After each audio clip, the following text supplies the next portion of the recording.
अस्सलाम वालेकुम फ्रेंड्स, कैसे हैं आप सब। उम्मीद करती हूँ सब ठीक होंगे, सब खुश होंगे। अल्हम्दुलिल्लाह मैं भी बिल्कुल ठीक हूँ। Welcome back to my channel. आज की वीडियो में मैं आप लोगों के साथ एक सीरम शेयर करूँगी। विंटर के हिसाब से ये सीरम बेस्ट है। वैसे तो आपको थंबनेल और टाइटल देख के अंदाज़ा हो चुका होगा, तो बिना टाइम वेस्ट किए आज की वीडियो स्टार्ट करती हूँ। वीडियो पसंद आए तो लाइक, सब्सक्राइब और बेल आइकन को हिट किए बगैर मजेगा, ताकि मेरी आने वाली वीडियो का नोटिफिकेशन आपको मिल सके।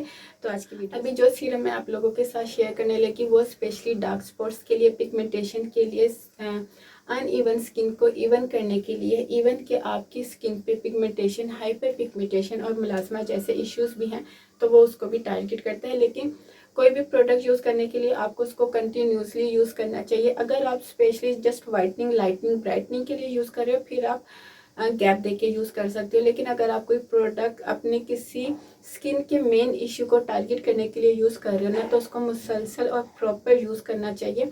सेकंड नंबर पे, जब आप कोई स्किन केयर से रिलेटेड रात को कोई प्रोडक्ट यूज़ करते हो तो उसके बदले आपको दिन के टाइम सन ब्लॉक यूज़ करना चाहिए।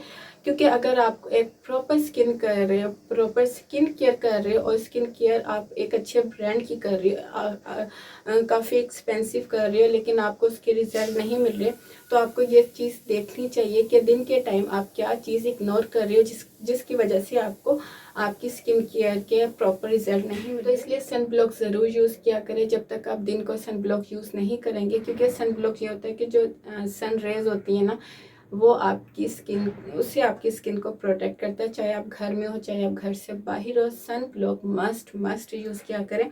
अभी जो आप लोगों के साथ मैं प्रोडक्ट यूज़ कर रही शेयर कर रही हूँ वो है BNB का ग्लाइकोलिक एसिड। ये इनका न्यूली लॉन्च सीरम था, मैंने बाय किया था तकरीबन इसको 6-7 महीने, ये मैंने अगस्त में बाय किया था, 5-6 महीने इसको हो गए बाय किए हुए।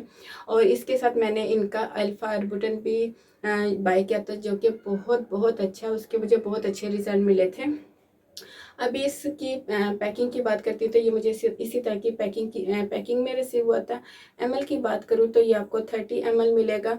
एक्सपायरी की बात करूँ तो इसकी यहाँ पे एक्सपायरी मेंशन है कि ये 7th मंथ तक, 2024 के 7th मंथ तक आप यूज़ कर सकते हो।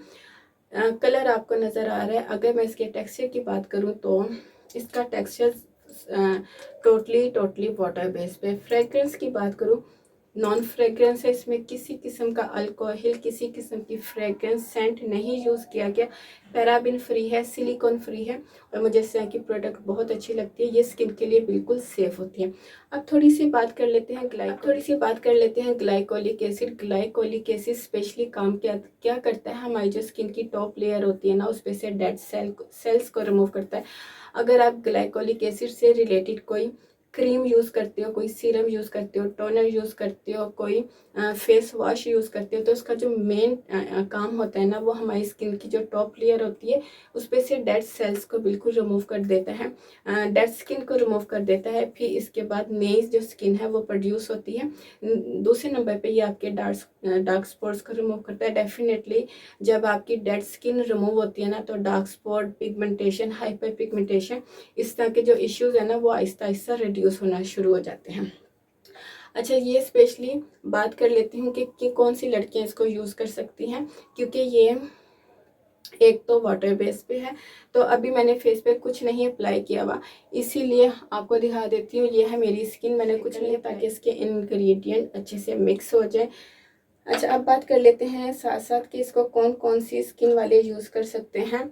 ये मैंने जैसे पहले बताया, अगर आप इसको स्पेशली किसी इशू के लिए यूज़ कर रहे हैं तो ये ऑल स्किन टाइप है, ठीक है। और अगर आप ये वाटर बेस पे है तो मैं इसको हाथ में ही लेके अप्लाई करूँगी, ठीक है।